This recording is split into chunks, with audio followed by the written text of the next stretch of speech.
Salut à tous, on est à l'Aliane, la boutique de jeux de société de Colmar pour notre habituel rendez-vous mensuel pour la vidéo news de mars. À l'heure où je vous parle, a lieu le Festival international des jeux de Cannes.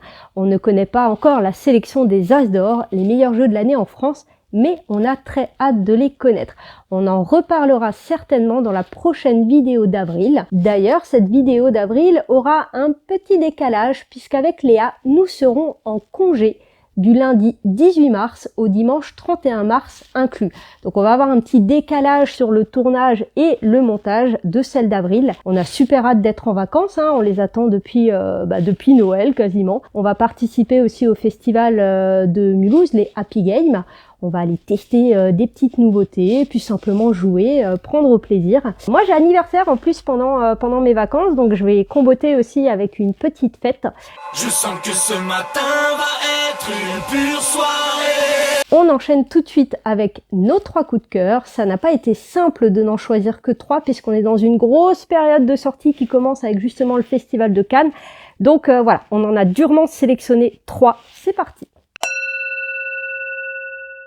Premier coup de cœur avec Captain Flip, un jeu super frais qui se joue de 2 à 5 joueurs. Des règles simples, accessibles, vous pouvez jouer avec des enfants, avec papy-mamie, intergénérationnel. En tant que gros joueur, c'est le genre de jeu qu'on aime bien sortir en fin de soirée pour terminer sur un truc détente, mais pas con quand même. Vous avez chacun votre propre plateau qui représente un bateau. Le but est d'être le pirate le plus riche à la fin de la partie. Nous allons récupérer des pièces tout au long de la partie et potentiellement, à la fin, il y a quelques trucs qui vont faire des points supplémentaires. À notre tour, nous allons piocher une tuile dans le sac.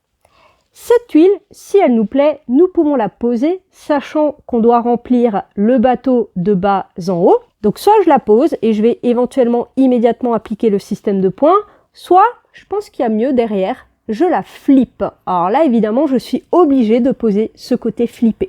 Et je la pose, et c'est au joueur suivant. Il existe 9 personnages différents, chacun va avoir sa petite manière de faire des points.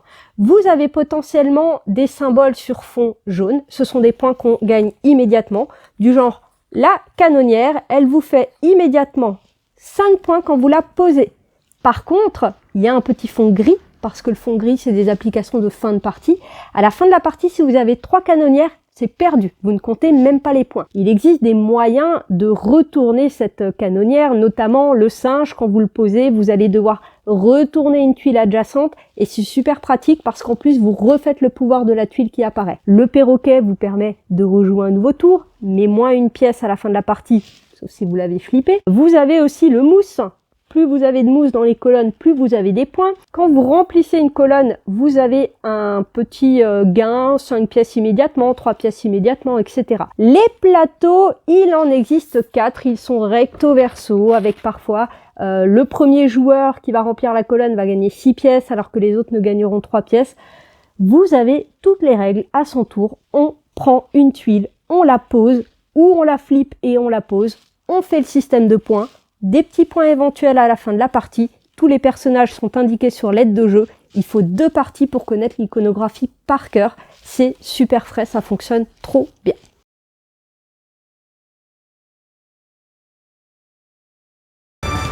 Capitaine, tu n'es pas un jeu encore, mais tu as dans un cœur une place privilégiée parmi les nouveautés de ce mois février. Pixies, un nouveau jeu que j'attendais beaucoup parce que regardez-moi toute cette choupinitude attitude. Léa vous fera quelques gros plans sur les cartes parce qu'on est sur quelque chose qui est superbement bien illustré. C'est des petits personnages en fait fabriqués avec des éléments de la nature. Un petit peu comme Sea Salt and Paper qui avait un design assez original avec les origamis, c'est la même collection, donc voilà. En termes de stratégie, on est sur quelque chose qui est plus simple que Sea Salt and Paper, qui était déjà pas bien compliqué, mais qui avait quand même un système de points assez original. Il fallait quand même faire 2-3 parties pour maîtriser le truc. Pixies va se jouer de 2 à 5 joueurs. on a 4 couleurs de cartes qui vont correspondre aux 4 saisons. Le but est de faire des points de victoire. On va jouer 3 manches et le joueur qui aura le plus de points de victoire à la fin des 3 manches aura gagné le jeu. Si vous êtes 5 joueurs, vous révélez 5 cartes. Si vous êtes 4 joueurs, vous révélez 4 cartes. Si vous êtes 2 joueurs, vous révélez 4 cartes aussi parce qu'on va jouer du coup 2 fois. À son tour, tout simplement, on va devoir récupérer une carte.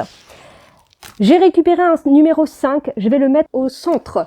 Si j'avais récupéré un numéro 3, je le mettrais ici parce qu'en fait, on va positionner un peu comme un cadran de téléphone. 1, 2, 3, 4, 5, 6, 7, 8, 9. Et les cartes vont donc de 1 à 9. Lorsque vous récupérez une carte, 3 possibilités. J'ai récupéré un numéro 4, je n'ai pas encore de 4, donc je le positionne ici.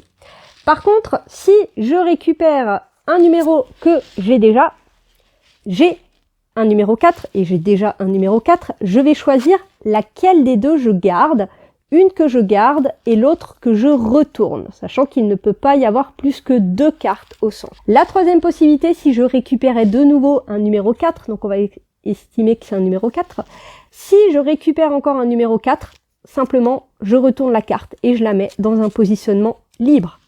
Si je récupère plus tard un 9, je mettrai simplement mon 9 par-dessus. La manche va s'arrêter quand un joueur a entièrement rempli son cadran, donc quand il a les 9 emplacements pris. Le système de points, lorsque vous avez mis 2 cartes, c'est un numéro 4, je vais gagner 4 points.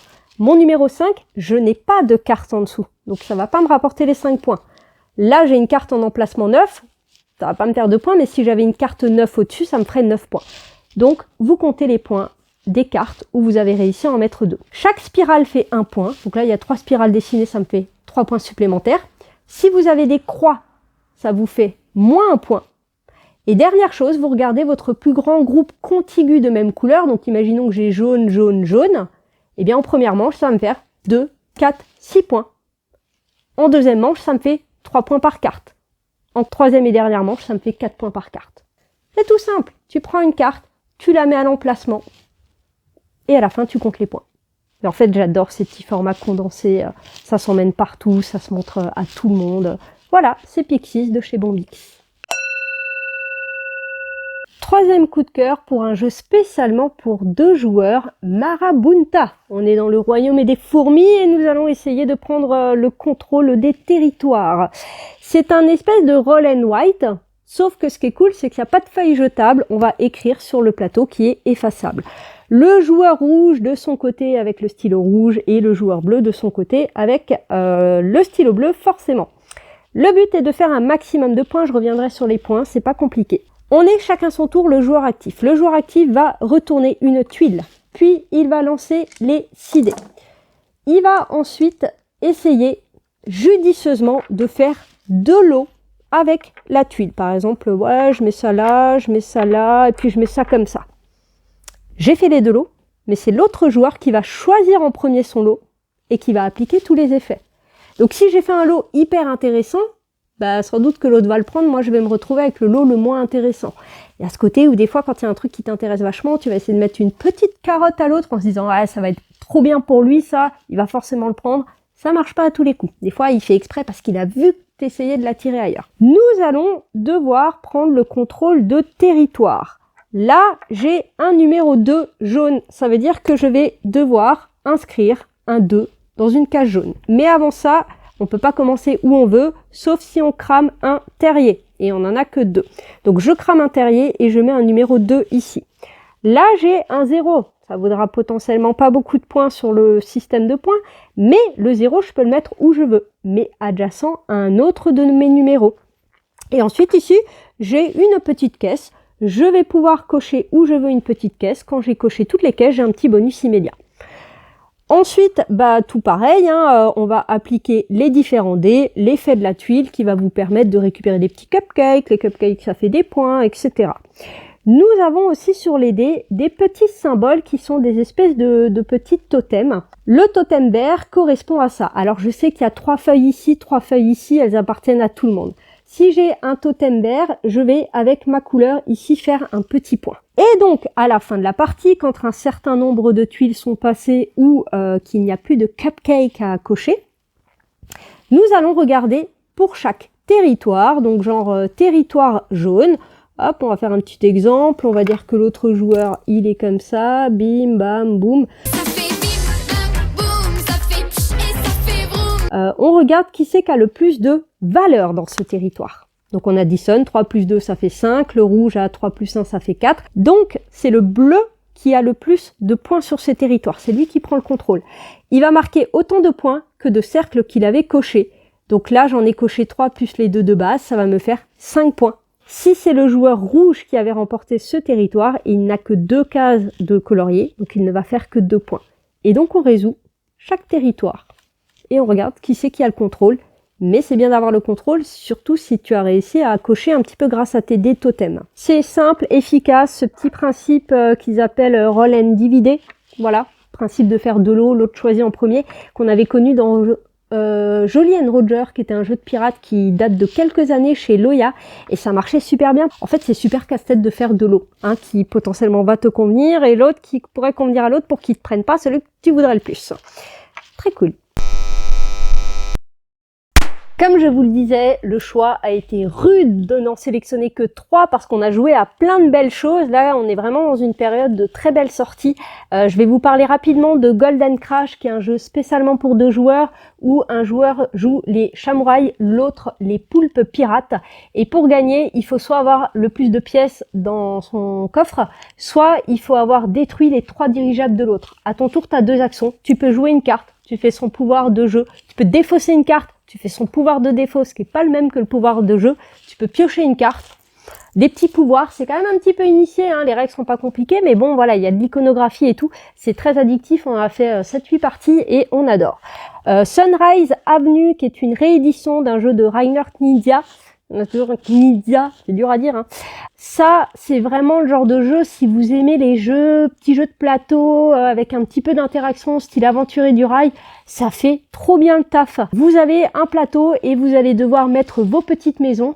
À ton tour, soit tu pioches 2 cartes, soit tu joues des cartes pour poser tes maisons. Tu poses 3 cartes jaunes, tu peux mettre ta maison sur un emplacement jaune. Et s'il y a marqué 2, bah comme tu as mis 3 x 2, ça te fait immédiatement 6 points. Petits objectifs de fin de partie, le joueur qui a la plus grande maison, le joueur qui est le plus présent dans certains quartiers. C'est fluide, efficace, vraiment. Ça joue intergénérationnel. Écosystème Océan aussi, qui est un nouveau jeu de la gamme Écosystème, complètement indépendant de Forêt. Sauf que cette fois, on est sur des animaux marins. Les règles sont les mêmes. Par contre, le système de points n'est pas du tout le même. Il est un petit peu plus stratégique parce qu'en plus, on va rajouter des catégories d'animaux. Magnifique, hein, de 1 à 6, petite mécanique de draft, expliqué en 2 minutes. Par contre, si tu veux faire des points, tu vas bien te casser la tête. Ça fait super bien le job aussi, hein. Ça, c'est des beaux petits formats de vacances. On a hâte d'être cet été et d'y jouer les pieds dans l'eau. Au moment où vous regarderez cette vidéo, on aura été largement livré et plutôt en quantité sympathique de Lorcana, le jeu de cartes à collectionner Disney, donc le 3e set, les terres d'encre, si je ne me trompe pas. Voilà, il y a ce qu'il faut, n'hésitez pas à passer en boutique. Et sur ce, je vous dis à très bientôt.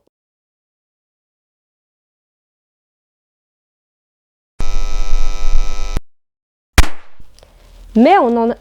Vas-y, je la refais. Efface tout. Je ne sais jamais comment clôturer les vidéos parce que c'est de la totale impro, freestyle. On sait à peu près les jeux qu'on présente, mais on ne sait pas comment on les présente. Il me faudrait une phrase, genre toujours la même, à dire à la fin. Si vous avez des propositions, n'hésitez pas.